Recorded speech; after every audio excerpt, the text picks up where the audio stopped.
Okay, so today when we deepen our relationship with ourselves, I'm like bracing myself because I think you're gonna like, you're gonna lash back at me on this one. I don't know, maybe not. It's definitely outside of the regular parameters of what an adult would do. So that's why I think there's gonna be some lashback. And, I'm not saying like, it might sound like I'm crazy when I'm talking about it, and that's cool too. I'm totally unafraid to be crazy. Um, but what we're gonna do is, I'm gonna say like create some little characters. It's like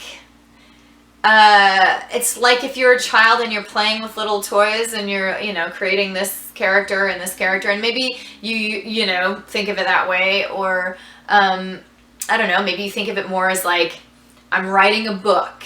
Okay, and these are the characters that are going to be in the book. Okay, but we are going to use the characters that you already have at your disposal.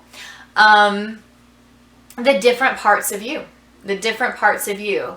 And uh, there are different ways to think about this. There's even different schools of thought on this. There's something called IFS, which is internal family systems. And this is starting to be used in therapy, and you can look it up. There's some cool stuff there. But I mean, long before this was being talked about, this was sort of this concept in my mind. So it's always made sense to me, but I have definitely had some experiences where I've tried to explain this to other people, and they're just like, what are you talking about? It sounds like you're schizophrenic, like you've got multiple personalities in your head. And it's not as much about multiple personalities as it is about having different layers of you. And so the age thing works best to start talking about it. So I'm going to start with that. It's like you have the little young version of yourself, the 7-year-old version of yourself, and the 10-year-old version of yourself, and the 16-year-old version of yourself. And I mean, you've got all these years of life and all these phases that you've gone through, and you have these different versions of yourself inside still. They're still a part of you. They didn't go away just because you were no longer 17 anymore, just because you matured and you're an adult now. That's not gone. It's still in there. There are layers, like sedimentary layers in the earth. This is like stuff that you laid down. It was like groundwork that you laid down when you were 6, and then you laid another layer on when you were 7, and so they're all still in there as layers that participate in who you are today. And sometimes in a bad way, your 7-year-old self might feel really panicked about something, or really frustrated, like they want to have a fit about something because they're worried about crap that happened to them when they were 7, or they're worried about that worldview that they had when they were 7. Like, oh my God, this is going to be the end of the world, because that's what and that still goes on in there. You have that. Now, how good are your adult versions of yourself at talking to that 7-year-old and smoothing things out? It may be like it happens like this. It's not even something that you notice. You don't notice yourself feeling like you want to have a tantrum that much anymore, because you guys have a good relationship. And that's why they call it an internal family system, because you're treating all these internal parts of yourself like a family. Like everybody all loves each other, and they all live in the same house, and they all have to get along, and how much love and respect they have for each other, and how good communication they have between themselves are all key factors. Those are all the things that make the system work smoothly or give a lot of bumps. And to pretend like there would never be bumps is stupid. There's always going to be a time when the 7-year-old shows up and kind of wants to freak out. And then, the adults have to be like, all right, we hear you. Maybe we can adjust this way or that. Would this help? Or maybe they say something different, because maybe they say, listen, we hear you and I know, but we've got to do this. We're the adults. Trust us. We have to go. We have to go. We cannot stop to do that right now and to freak out. We have to go. And if the 7-year-old does trust those adults, the 7-year-old will probably go along willingly, because they already trust those adults and know that they've had a good relationship with them in the past. They don't get shut up and shut down by those adults. They get listened to. And so they know that they can really, trust those adults when those adults are like, shh, we cannot freak out right now. We got to do this. And the 7-year-old says, okay, all right, you must be serious. I trust you. I put myself in your capable hands. You've always treated me capably. Whatever. And these are the types of things that can be, I mean, as you see, like, man, this can get really deep and really rich. And, that's why they're using it in therapy and stuff now, because, yeah, there can be a lot going on here where you've got to get these kids inside to be able to trust these adults, and why don't they? Or these adults in here to like listen to these kids and stop just telling them to shut up, because that's not working. That's going to create some like really misbehaved children, right? I mean, it does in real life when parents treat their kids that way. So it can get really deep, and play with it as deeply as you want. It is interesting stuff. But that's what we're going to play with today as our little dare. And there's playfulness to it. That's why I want it to be like playfulness. Write out some characters. Write out some characters. Go as far into this as you're willing to. And do it for one day. Do it for the next month.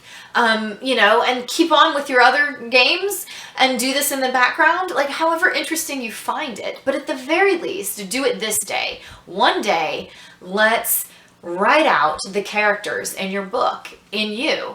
Let's write out these characters that are in you. The 1-year-old version of you, the 2-year-old, 3-year-old. I mean, some of these might be too difficult because you're 1 and you don't know, but write out the ones that you do know. Pick some big milestones like 16 versus 7 versus adult, and write out those characters a little bit. And have them interact with each other. Do they like each other? Do they trust each other? How does the adult treat the 7-year-old? What is the adult's opinion of that 7-year-old? What's the adult's opinion of the 16-year-old? Is the adult totally ashamed of the 16-year-old? Or do they have a good relationship? Do they laugh with each other? Does the adult enjoy the 16-year-old's jokes? Does the adult enjoy the 16-year-old's jokes?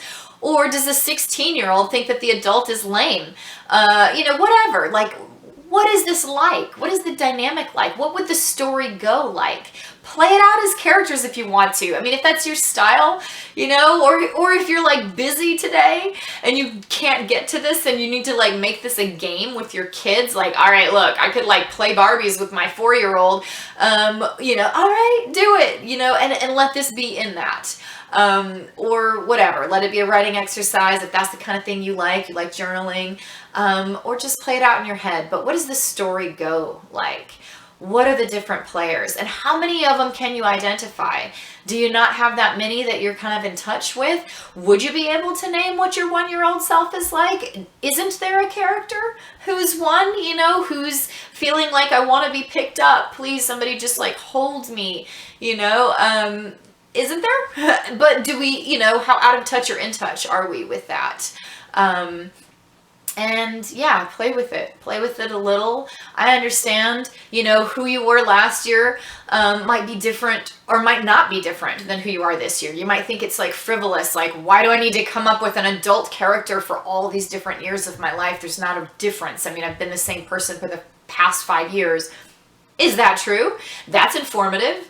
Or is that not true? Did you go through a really big year this past year? Have you switched a good bit? Is who you were last year actually a pretty different character than who you are this year? That's informative. That's interesting. And it's interesting to play out the relationship that the last year person has with this year. Sometimes when I've changed big like that, I almost shun the last year person because it's kind of like, too close to home, like, I'm not that person anymore, or, and should I shun them, or does that put me in bad relationship with them? Is that going to come back to haunt me? And, whatever, play it out, but play it out by writing it out like a story, playing it out like a game, thinking about it in your head, giving yourself a few major characters, and just see what that's like.